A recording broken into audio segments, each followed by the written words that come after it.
Good morning, everybody. Can you hear us from remote? Yes, we can. Thank you very much. So I will start by summarizing what we have been doing the last 2 days. So if you remember, we introduced the first day what are the minimal components to run a Jamfor simulation. We have mentioned these three: the description of our experimental setup, the physics list, and some user actions. Yesterday, we finished the implementation of our experimental setup. That it was extremely simple. It was just a big box made of a material called G4 Galactic. Nobody asked what was G4 Galactic. And inside this box, we placed a smaller box that will be the volume of our interest that we will study later. And by default, we have set up the material to be silicon, but we also provided some methods to our class to change either the thickness and the material what it's made of. At the end of day 2 yesterday, we saw what is a physics list. It's just a collection of particles and their processes that describe how they will interact with the materials in our experimental setup. And we saw how to retrieve the reference physics list that Jamfor provides, ready to use. But still with a disclaimer that it's responsibility of the user to know what is inside this physics list, and we will take a look what is inside the physics list that we just called yesterday, and to validate the final application, of course. For today, the task will be to implement the third requirement, which is the user actions. And the only user action that is mandatory to run a Jamfor simulation is the primary generation. So we have to tell the Jamfor, once we have described our problem in terms of experimental setup and physics of all the possible interactions that may happen, how the simulation may start. So we have to tell Jamfor, okay, I am interested in simulating to know what is happening when I introduce some initial particles in my experimental setup, and we will see what happens next. So for today, we will finish the code to implement this. We will start the application. So our application will be working by the time we will do the break in 1 hour from now. Hopefully, we will start with, and we will finish the day 3 today with the introduction of what is the user interface that Jamfor offers and how to visualize things in Jamfor, either the experimental setup, an event, the particle tracks, but we can also visualize other things. Okay, is there any question pending from yesterday, or we may start coding our primary generator? Okay.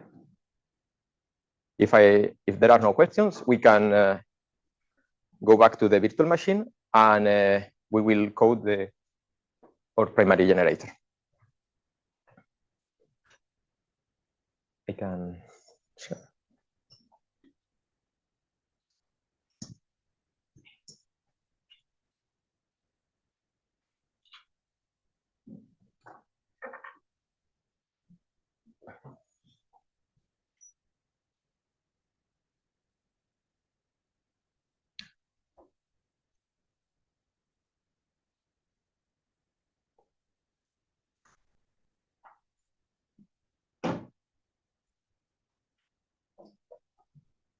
Okay.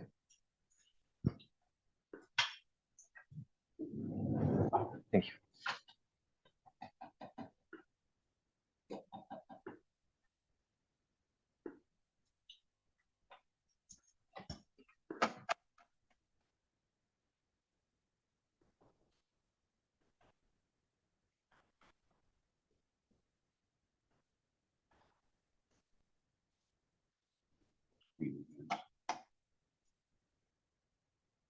Yes.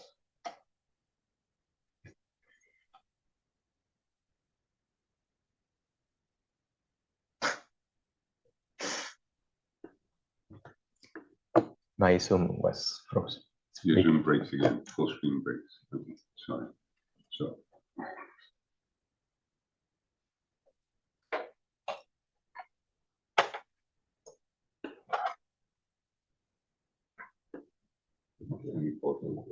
Thank you.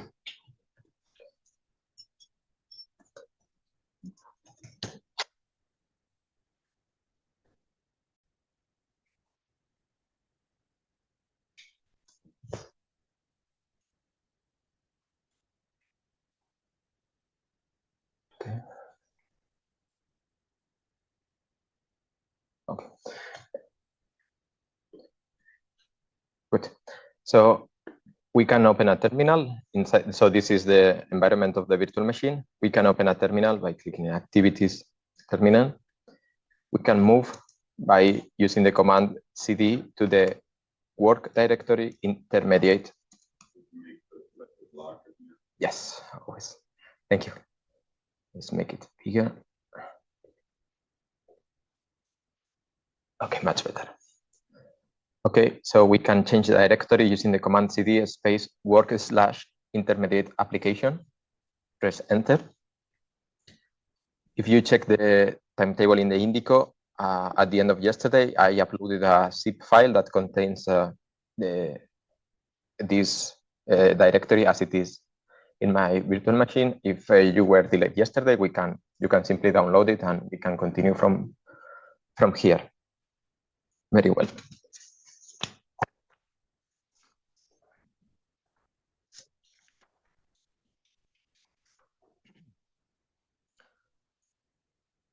As you don't have to do this, but as I promised, we can take a look to the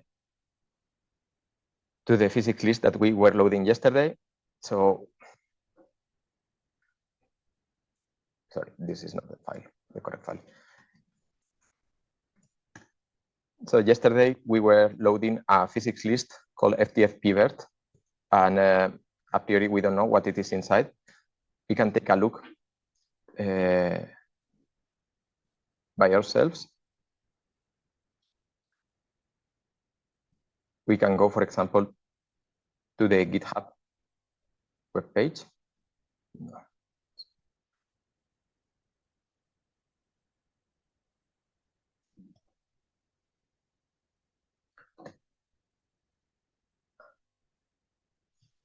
Okay, I can try to make it bigger.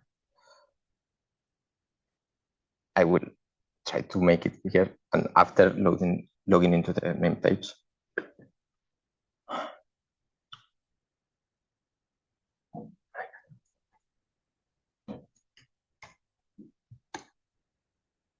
We can look for the project YAM4 in GitHub.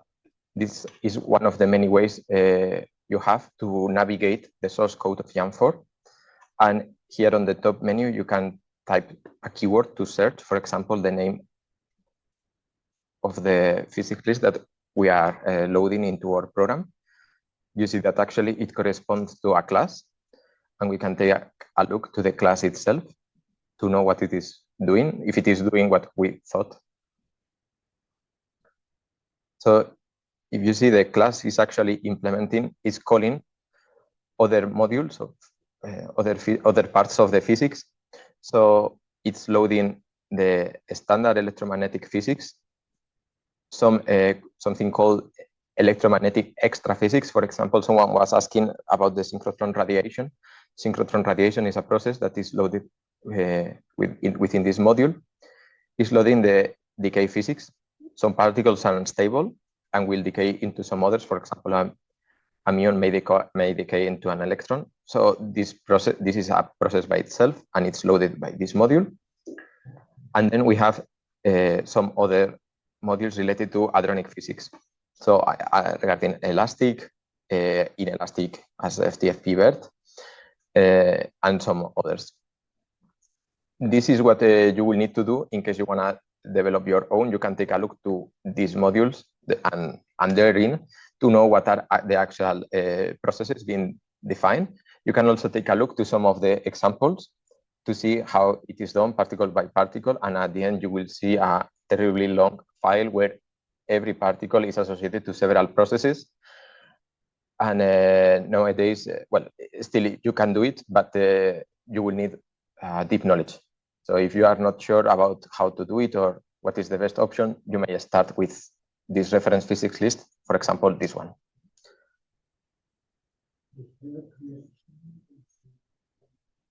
Sorry, pardon? Yes, so this would be so the question was if the pet production process is included. Yes, the answer is yes, it's included in this module. If we take a look into the, actually we can do it. Let's take a look inside this module. My God.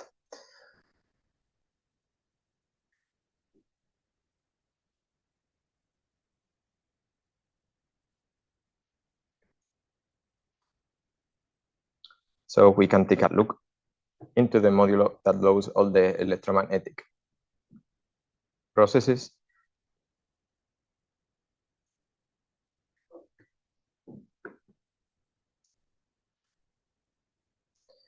And here you can see all the processes that are being attached to each particle. In particular, you were asking about gamma conversion. So here it is. And this is what you will need to write if you want to fully customized physics list, but it requires some knowledge. And I would recommend you to take the advanced course to know more about this. Good. Any questions? Okay. Otherwise, we can go back to the project and we can start by implementing the primary generator. As we did with the detector constructor, Jam4 offers an interface that we will have to derive from and implement our own primary generator.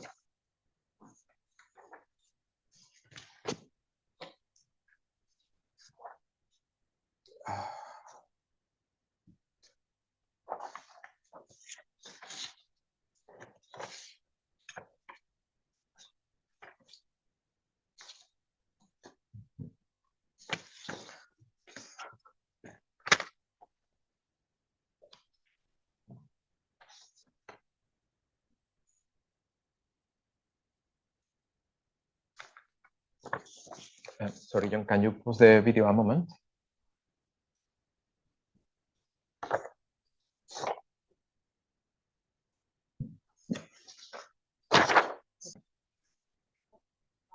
Thank you.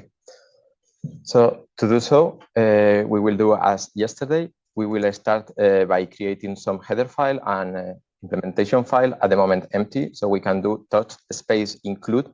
We will call our primary generator your primary generator action, because in fact it's one of the user actions.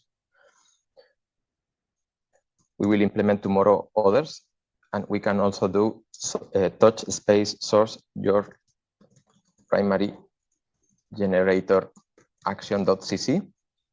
This is just creating it's a trick to create an empty file. And now we can open the file. We will start by the header with gedit by typing gedit space include / your primary generator action. As we did with the detector constructor, we should start by this preprocessor guard trick. So if and def your primary generator action underscore HH, define your primary generator action underscore HH, and then we close the statement like this. I can.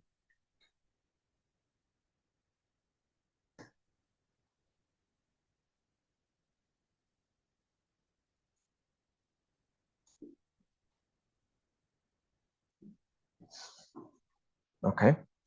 This is just a trick to protect our header from being included 2 times. The first time that will be included, the preprocessor will define this variable here. And the second time someone tries to include our file or header, because it was already, this variable was already created before, this will not be true, and therefore the code will not be included. Good. Now we can start by defining the class. So we type class space your primary generator action, and this will derive from the public interface of Jam4 called, this is a bit tricky, G4 B user primary generator action. Sorry for the ultra long name.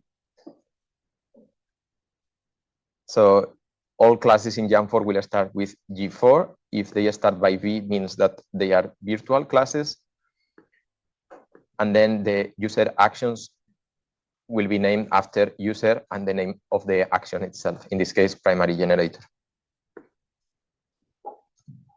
And we can open, close curly braces, and with this, the class will be defined. What is the next thing that we should do? Do you remember what we were doing yesterday when we implemented the detector constructor, the detector construction? But before, because we included the base class from which we are deriving, let's add the include, because otherwise the compiler error can be quite terrible. And now, as a colleague said here in the room, we can start by the constructor and destructor of the class.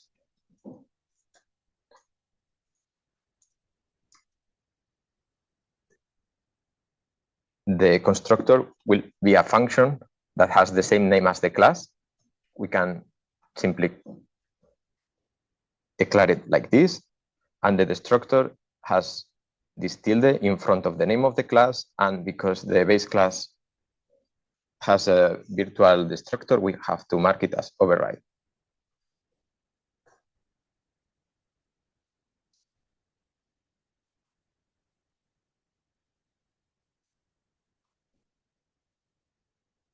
Okay.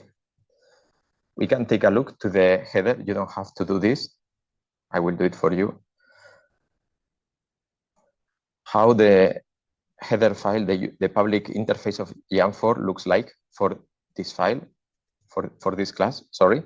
So the name of the class was G4B user primary generator action.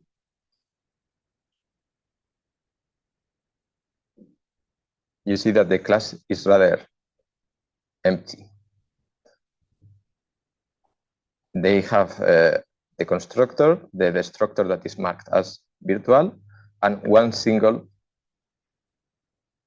method that is pure virtual. It means that the class is not providing any implementation, and therefore is our responsibility to implement it. By implementing this, we are telling Jam4 how to start a simulation, how to generate these primaries. So this is the method that we have to override.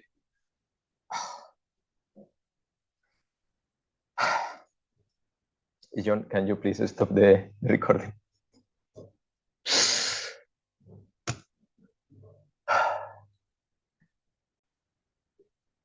Thank you. So this class is rather empty. And as we were saying, the public interface of Jam4 to implement our own primary generator action is a rather empty class. We have only to override this generate primaries method to tell Jam4 how to start an event. So we can go here and we can type, I will copy paste just to avoid any mistake. So we have to type void space generate primaries as argument G4 event asterisk. We don't have to provide any argument because we will not use it. And we will mark this function as override because we are overriding the virtual method that is coming from the Jam4 class. Good.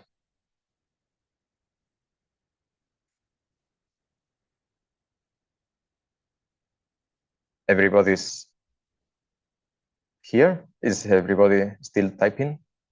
No. It's all good? Okay. Okay, so now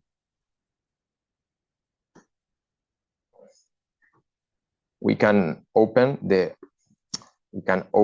other file. So source your primary generator action, which is empty. The first thing that we have to do is include your primary generator action.sh. Good. We have to implement the constructor, the destructor, and this method. So we can go here and implement them. Primary generator action dot your primary generator action.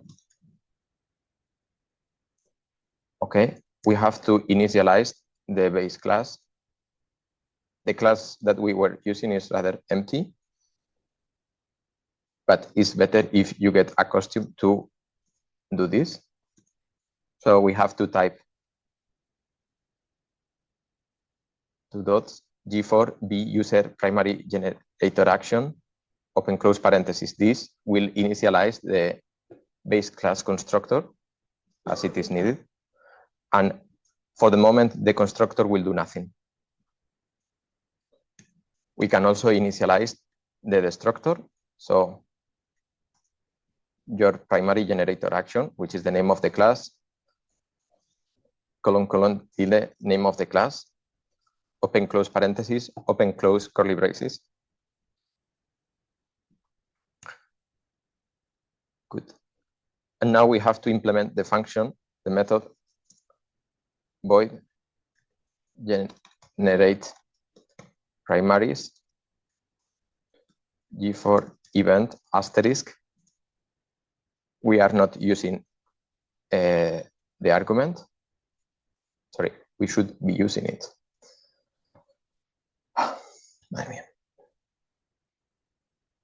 Well, we can leave it the header as it is, but here we will need it.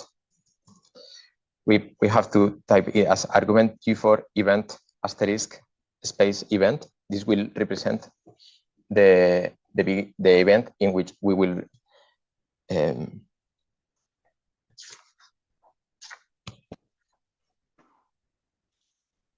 register the primaries.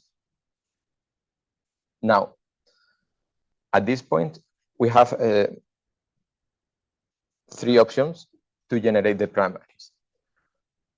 We can generate the primaries by ourselves. For example, this would be needed in case you want to read an external file that has the spectrum of cosmic rays and you want to simulate that, or in case of high energy physics, in case the primary particles are generated by another program, such as PCA, Ervig, or some others. Or we can use a so-called particle gun. That is an object that Jamfor offered to us, ready to use. We can take a look to the documentation to see what it is. And this is what we'll actually implement. So in case you don't know, we can always go to the user guide, as we have been doing so far many times.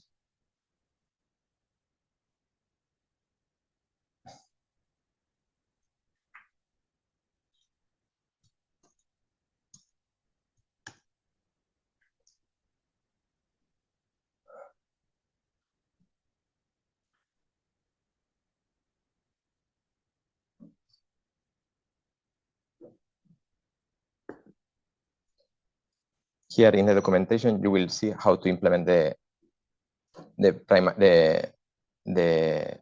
what we are doing, and in particular, the different primary generators that Jamfor already gave us. We will be using the G4 particle gun, which is very simple. It will only generate particles with a fixed direction from a fixed point with a fixed energy.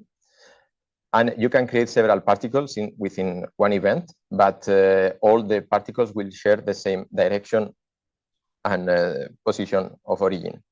If you want something more sophisticated, you need to use the so-called general particle source, and you can take a look into the documentation. It's more flexible, but also requires deeper understanding to use properly.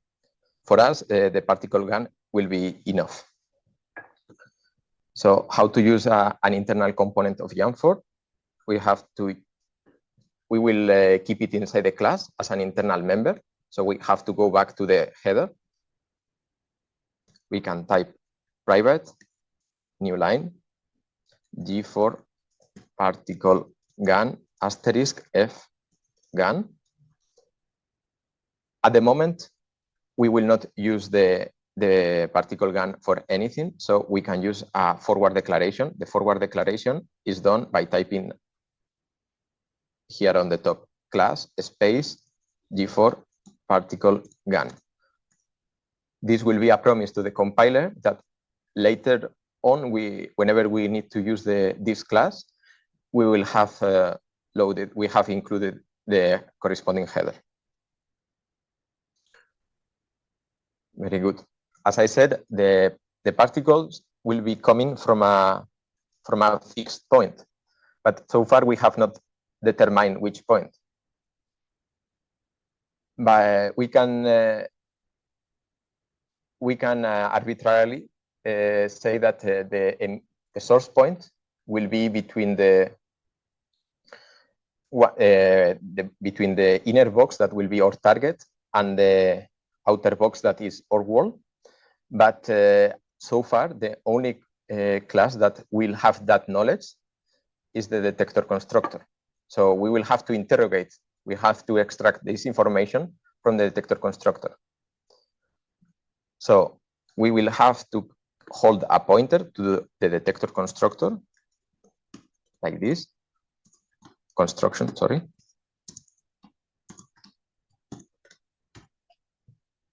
At the moment, we will not be using it, so we can put another forward declaration to this.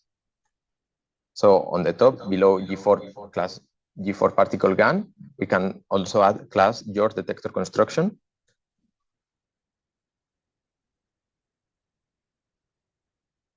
Okay.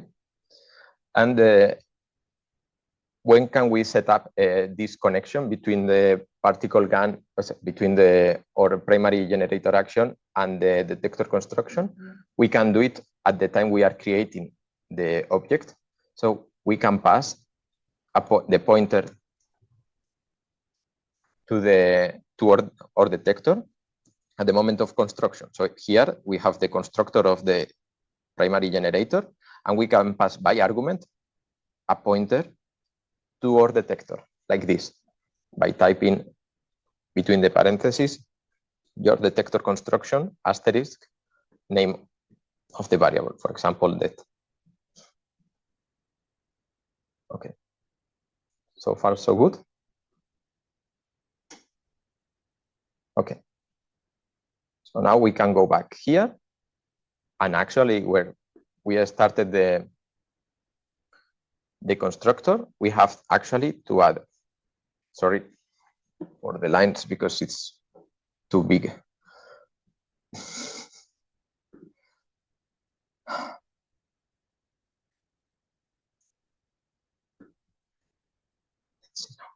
Okay. Okay, so we have to change a bit the constructor of your primary generator action by adding this as argument. And now in the initialization list, we are not going only to initialize the base class constructor like that, but we will say f detector between parentheses det. This will initialize the value, the pointer to the internal pointer of the class to the detector to the value that we pass to the constructor. Good. We need also to configure the particle gun. We will see later that we can use non-C++ commands to do so, but it would be a good practice to add to our class some methods. So in order to configure the gun, we can add custom methods that we will use to configure the particle gun that will be set default and void update position in case the detector is resized or the detector construction decides to change the position from which the primary particles might be coming from.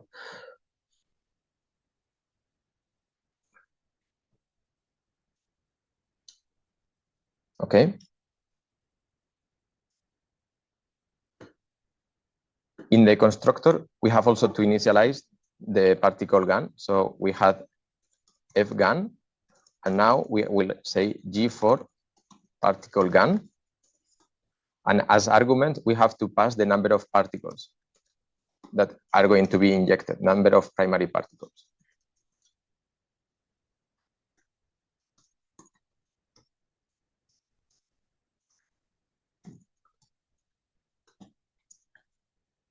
In our case, we can say that will be one primary particle per event.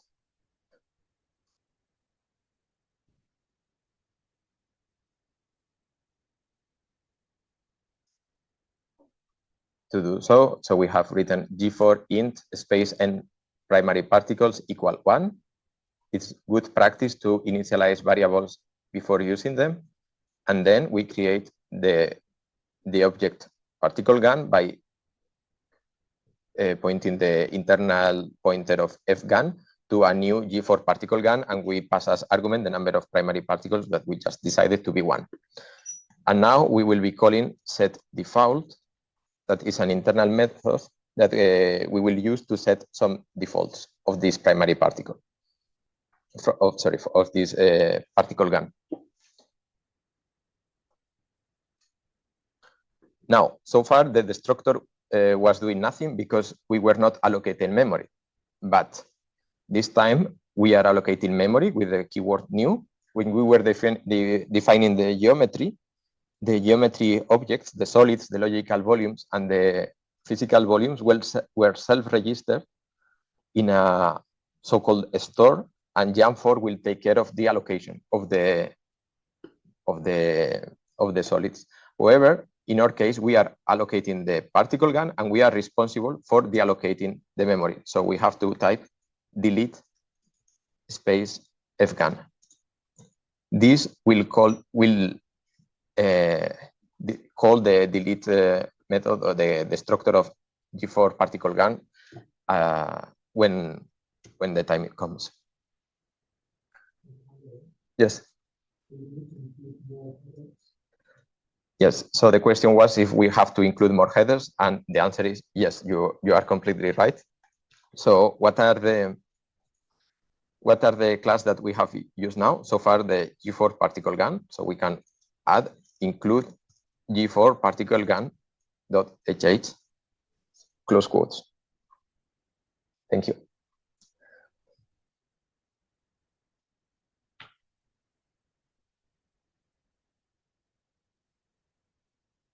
Good.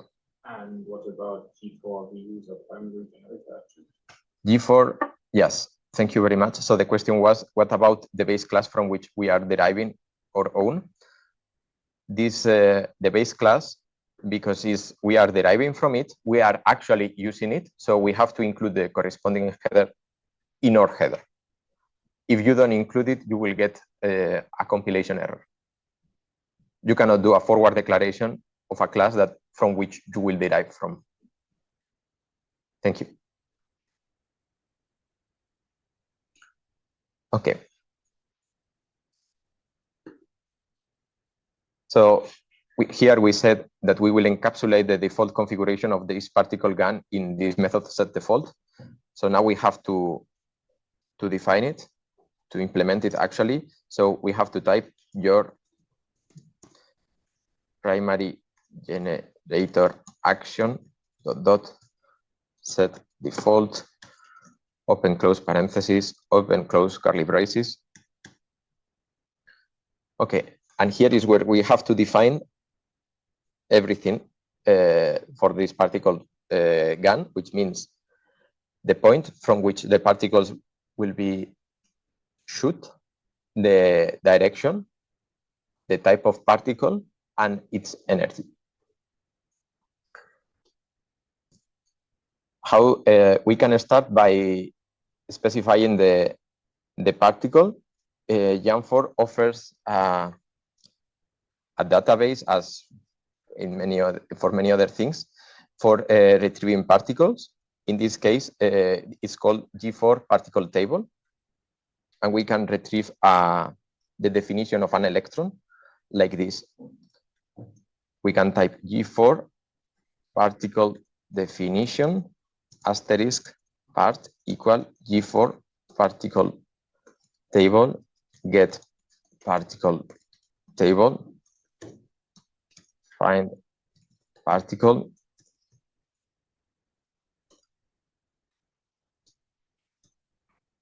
electron. So there are some properties of a particle that are static, do not change independently on the simulation where we are. For example, in case of an electron, these properties would be the symbol or the name, the mass, the spin. These kind of properties that do not change are encapsulated in so-called, in a dedicated class, a G4 particle definition. There will be a particle definition for an electron, for a positron, for a gamma, for each particle that we want to appear in the simulation. Jam4 provides particle definition for the most common particles. But of course, if you are studying something such as beyond the standard model or something like that, you will need maybe to define your own G4 particle definition for those extra particles that are not defined within the Jam4.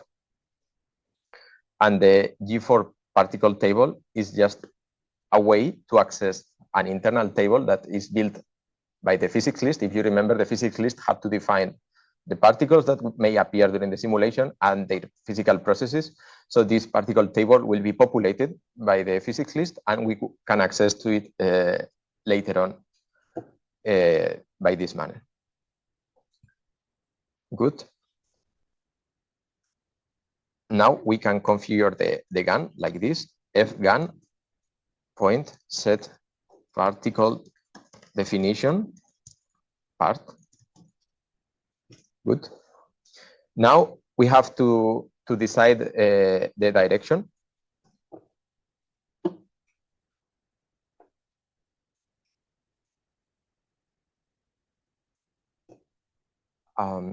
I don't. So the particle will be placed on the left side between the world and the box, as I will show the sketch later, and the direction will be along the x-axis in such a manner that it will be placed. It will start its track on the left, as we have drawn before in the blackboard, and it will try to cross the target towards the right along the x-axis. I will change the camera later when we finish this implementation, so we will see the drawing. For the moment, we can simply say we can declare the position from which it is coming and the direction like this: G4 3 vector x-axis direction 1.0 0.0. Okay.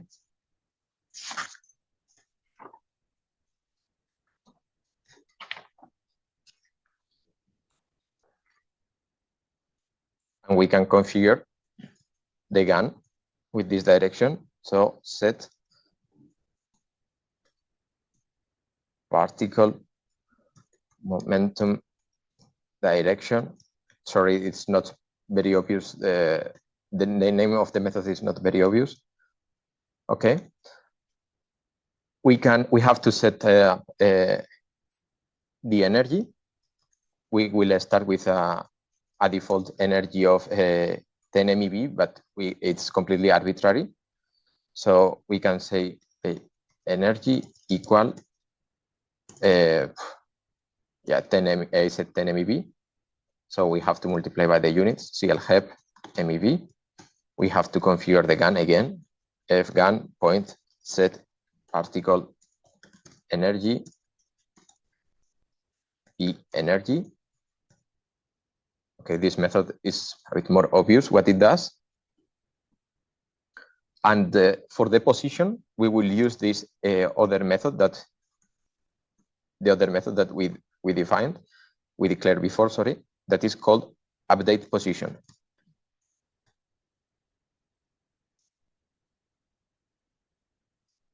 Okay.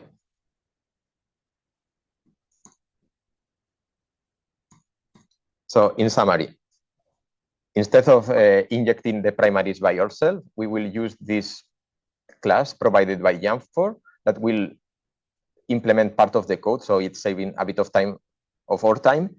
And we only have to configure this particle gun by saying what kind of particle we want to shoot, in which direction, with which energy, and from which point.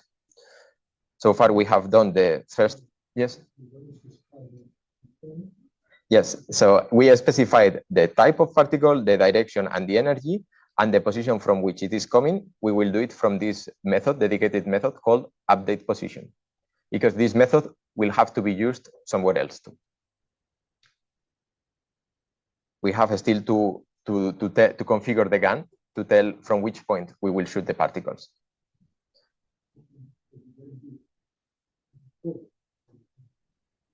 We will give the position right now. So we are just configuring directly the gun, the type of particle, the direction, and the energy of the particle, and the position. We will configure the gun from which it will shoot the particles in this method. We can do it right away. Sorry. We can now define this method, implement this method. So your primary generator, we will do it in primary generator action dot update position. And now we have to configure, we have to retrieve the position from which we want to shoot the particles. This position, this value will be determined by the detector constructor object, because we can change the size of the detector, of the thickness of our target. So the position of the gun has to be updated if we change the thickness.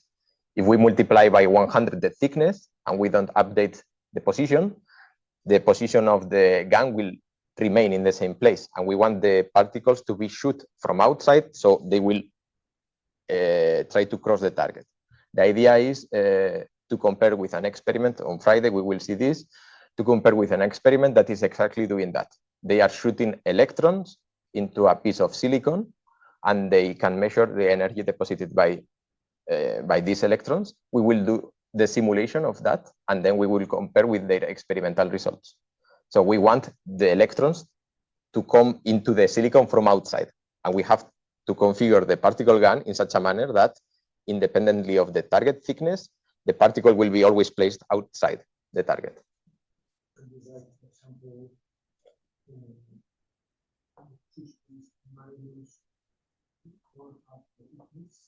Yes, we can configure that, but the information from which the electrons will be shot has to be retrieved from the detector construction. The particle gun do not know a priori anything about the detector.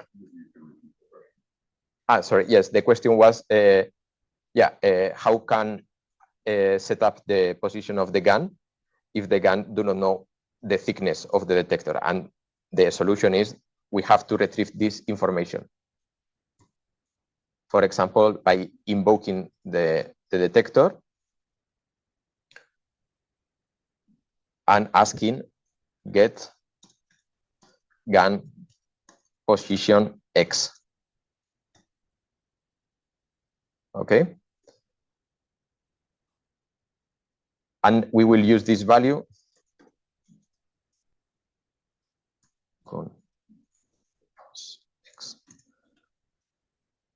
So inside this update position, we will declare a variable G4 double gun pos X equals F detector get gun position X. This method does not exist yet. With this, I am trying to show you how, for example, test-driven development would work.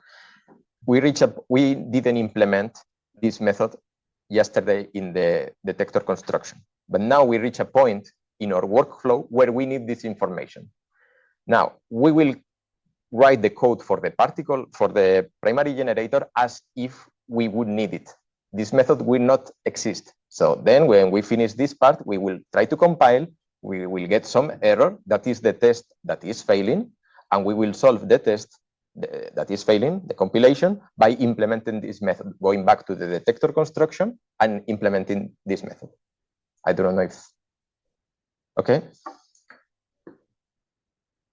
We will finish this implementation because otherwise it's a bit confusing. So we will create another G4 3 vector with the GAN position. The GAN position will be GAN pos x 0 0, and we will configure the GAN as fGAN set particle position GAN position. Okay.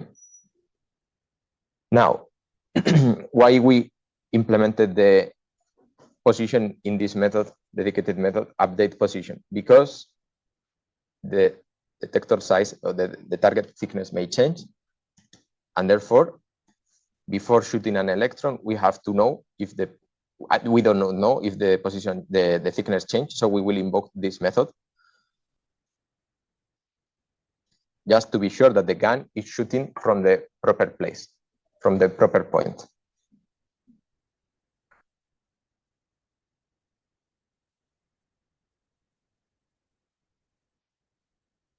And then we will call the particle gun, and we will say generate primary vertex event. What this will do is to register in this object G4 event the primary particles that as we configure the particle gun. In our case, it will be one single primary particle, and we have set up the default to be an electron with 10 MeV moving along the x-axis, and the position will be determined by your detector construction.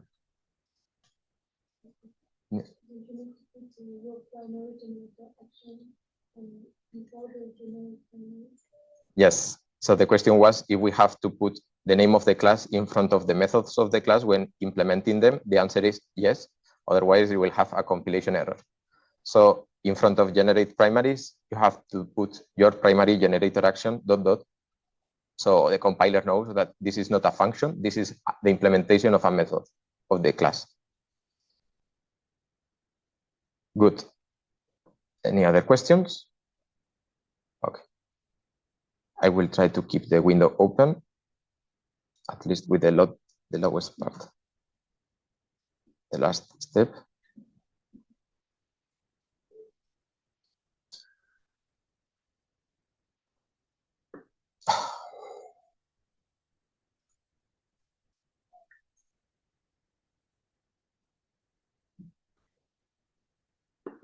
Okay, we can move into the build directory and do make.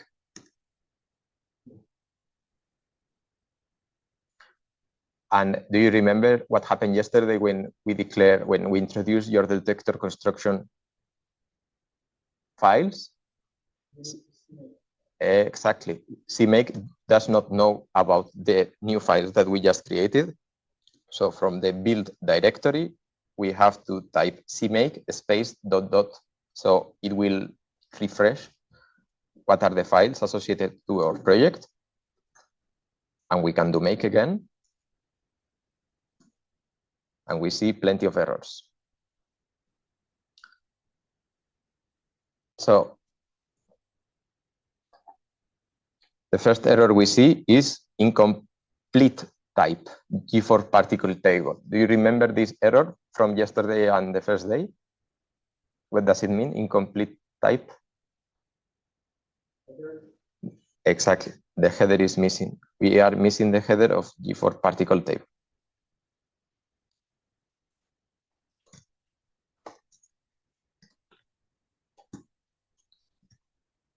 Okay. The other thing that the other error that we see is error invalid use of incomplete type class your detector construction. This error is triggered because we promised the compiler we will put the header in, but we never did it. So you have to put an include to your detector construction. So we type your detector construction.sh on the top. And do you think it will compile as it is now, or we are still missing something? Exactly. We are still missing the function. So let's see what is the error that the compiler will trigger now.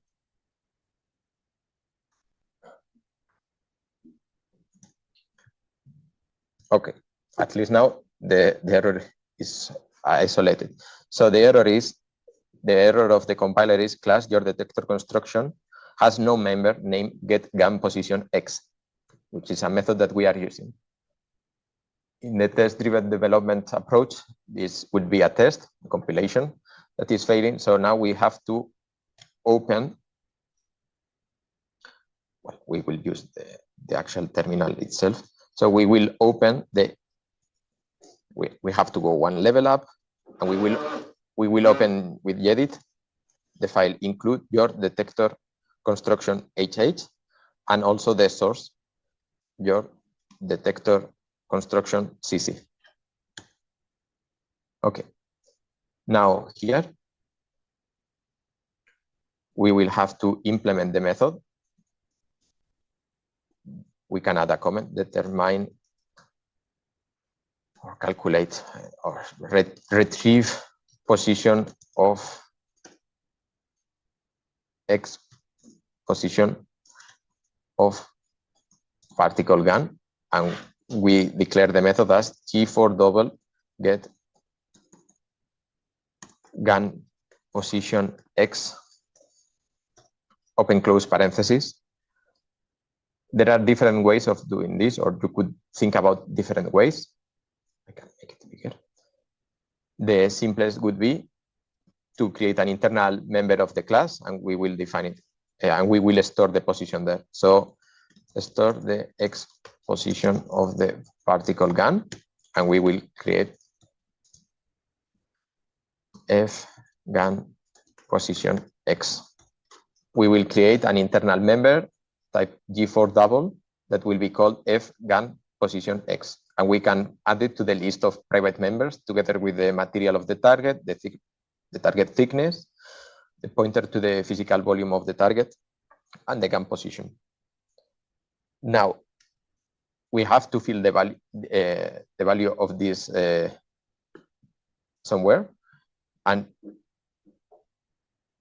we will fill the value of the target, of the gun position, for example, here, after determining the size of the world, because it will be between the world and the target.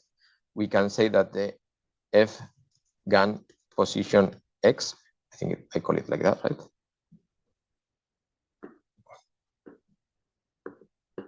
Oh, sorry. Okay. Yes, F gun position X. It would be the average, so 0.5 of the two values between the world and the target. So target size plus world size, but because this is the total thickness of the total world X size, and we want half, actually we don't have to make to divide by 2 to calculate the average, but we have to divide by 2 another again, because it's only half of the size. I don't know if that was clear. Okay.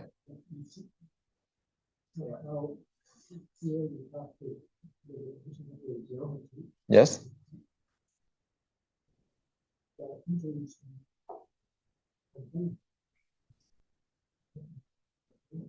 Yes, this is a bit, this is done just, so the question was why we are introducing here information about the particle gun in the description of our setup.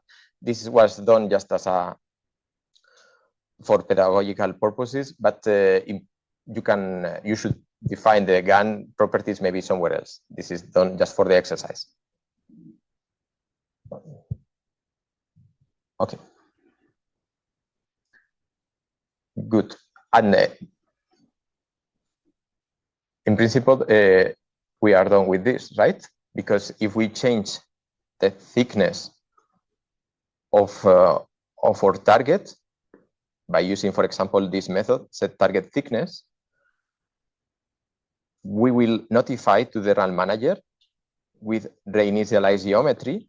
And actually, the run manager, at some moment before starting the simulation, should call again the construct method.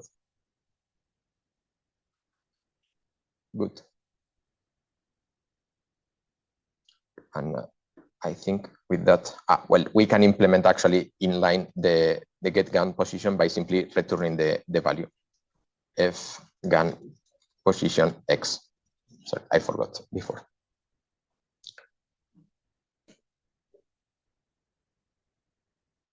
So the changes we did to our detector constructor with respect to yesterday is we added this method to determine the gun position x, which is simply returning this internal member, the value of this member, and this member, this value is calculated in the construct method with this formula. Okay, so now we can try to recompile and see what happens. So we can go back to the terminal. I will try to put it in. We can go back to the terminal, to the build directory. By doing cd space build, we can type make. Magic, everything works. Good. This is half of the work because now we have to assemble the three components all together. So the primary generator action is one of the many actions that Jam4 allows us to implement to interact with the simulation at different points. The primary generator is the first action that will be invoked. It will determine what happens at the beginning of an event by injecting the primary particles, but we have to register this in a big container called user initialization action. It's a very simple class, and it will simply initialize the different actions. At the moment, it will contain only the primary generator. Tomorrow, we will implement other user actions. Alvaro? Yes. I just tried to poll people, and the response was that they're a little bit lost. The changes between the primary generator class and the detector construction class were a bit too fast. So maybe I can do a recap. Go back slowly, explain what was said, and show each step slowly again, please. Yes, sorry. Yes, so we can take a look to the four files that we have touched. So the first file that we wrote was your primary generator action.sh. That is our implementation of the Jam4 interface G4 B user primary generator action. And it's just a way to let Jam4 know how to start an event by generating the primary particles, the first particles that will define the starting of an event. To do so, we have to implement this method ourselves because the base class has no implementation. So we have to tell Jam4 how to generate primaries, how to start an event. There are different ways of doing this, and we will use a class that Jam4 offers called G4 particle gun. So we have created an internal member to an object of type G4 particle gun. This gun will populate and the G4 event that is passed by argument to this function, and it will explain Jam4 how the primary particles, what primary particles will be injected, where they are, in which direction they will move. To do so, maybe we show the source code. I think that's where we source here. Yes. Implementation, and in particular. Yes. So in the constructor, in addition to the initialization of the base class, we have initialized a pointer to the detector because we will use it to determine the point from which the particles will be shot. We initialized the particle gun with this line, and in particular, this object takes as argument the number of primary particles. We will keep it simple, so we will shoot one particle at the beginning of the event only. There is always this question: what is better, to shoot 1,000 particles in one single event or run 1,000 events with one single primary particle? I think it's always better to keep it as simple as possible. So it's better to run 1,000 events with one single primary particle. This is what we will do. And then we will call this method setDefault that will configure the particle gun with some default values. Doesn't matter. This is arbitrary, and we will see later how to change it without using C++ code. Important that in, yes?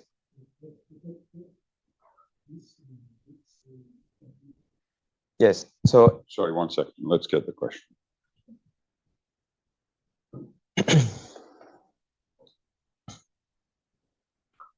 Which include file contains fdetector. So fdetector, yeah, the question, the fdetector is of type your detector construction, this type. No puede ser. Sorry.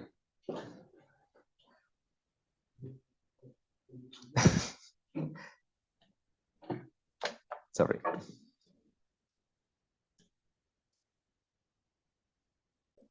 Yes. Yep. Sorry for the technical issues.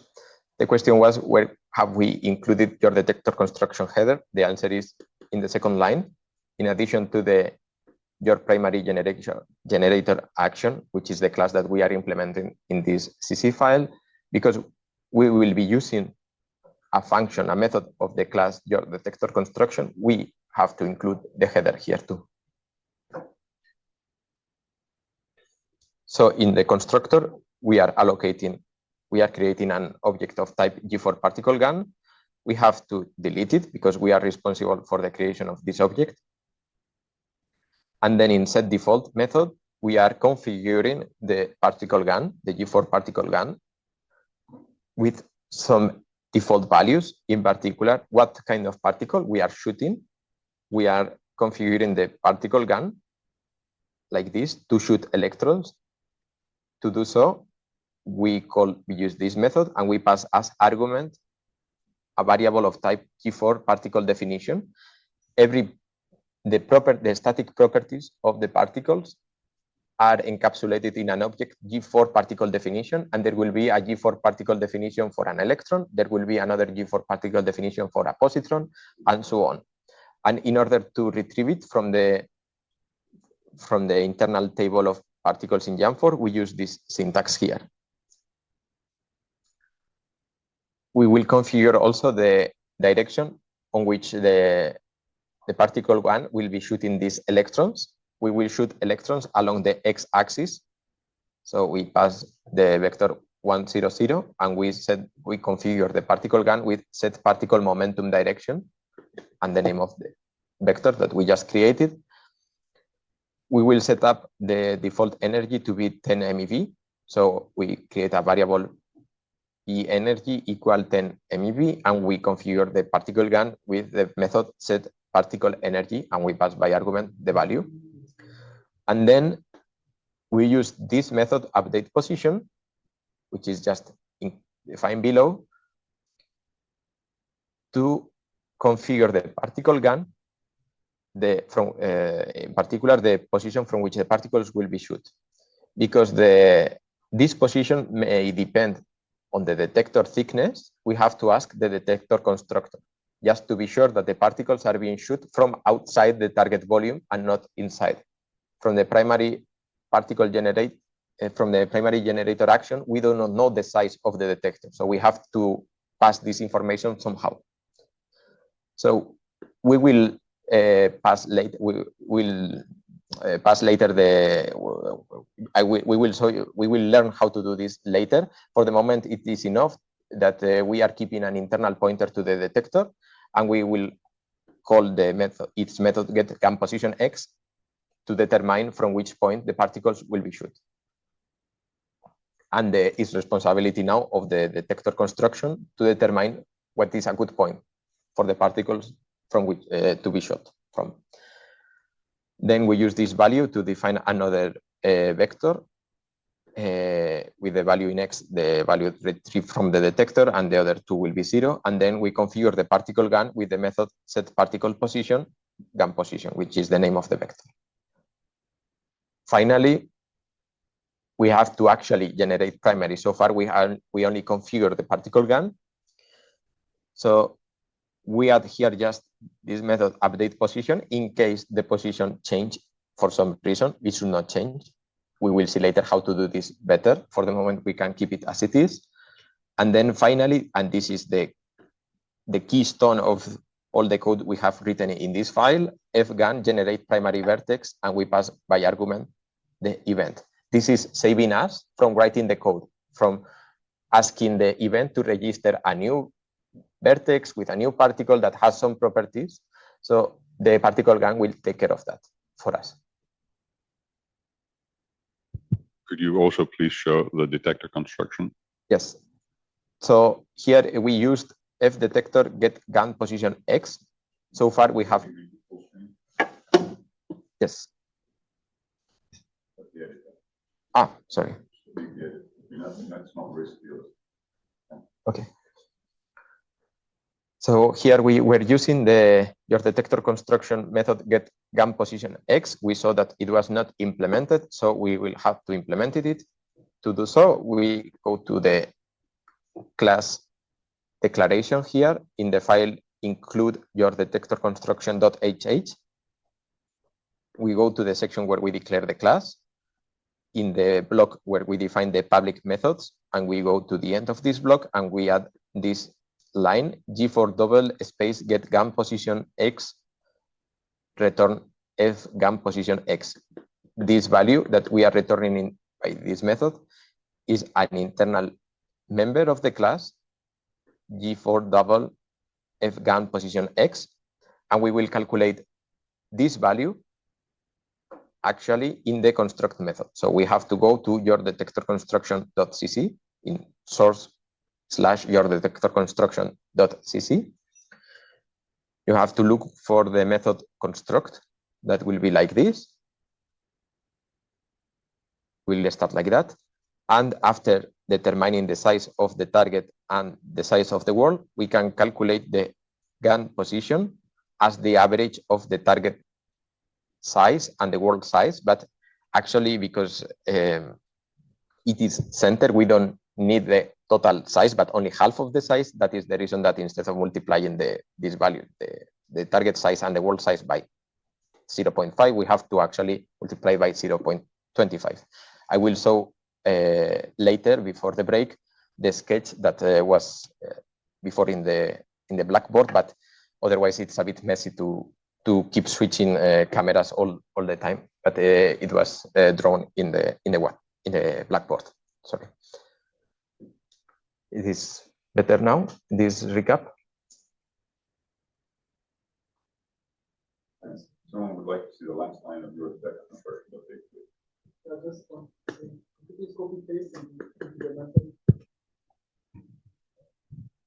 Okay, yes, sure.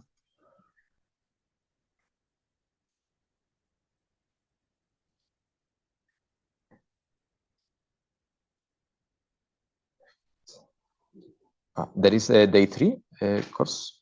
Yes. Okay. There is day 3. You invited us at the bottom of the town square.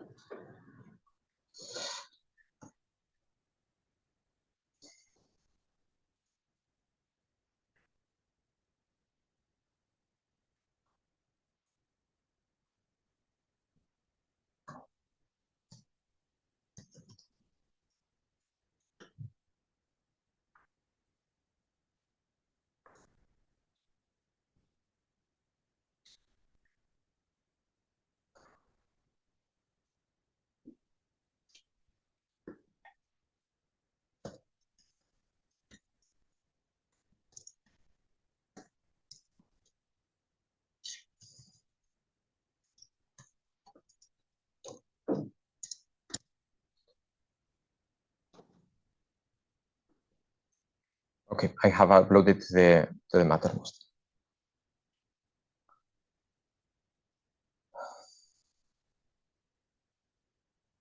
Okay.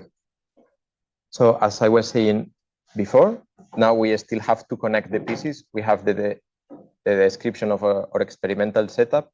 We have also the physics list retrieved from the reference as one of the reference physics lists from Janford, and we have implemented now the user action to inject primary particles into our simulation. Now we have to define still another class that will collect all the user actions, and finally the run manager, which will connect the actions, the physics, and the detector description.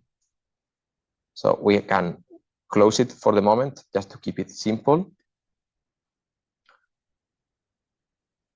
Okay, we can go back to the main directory, intermediate application, and we have to create yet another class that will be called your. Maybe before we do anything more, we can take a break. Do you want? It's 20 past. So. Okay, yeah. So let's take a break then, and we will continue with this after. Thank you. Also, people who are remote, please give us your chance how much you're following. There's a poll in Mattermost. If you haven't seen it already, please let us know how well you're following. So we will reconvene in half an hour at 10 to the hour.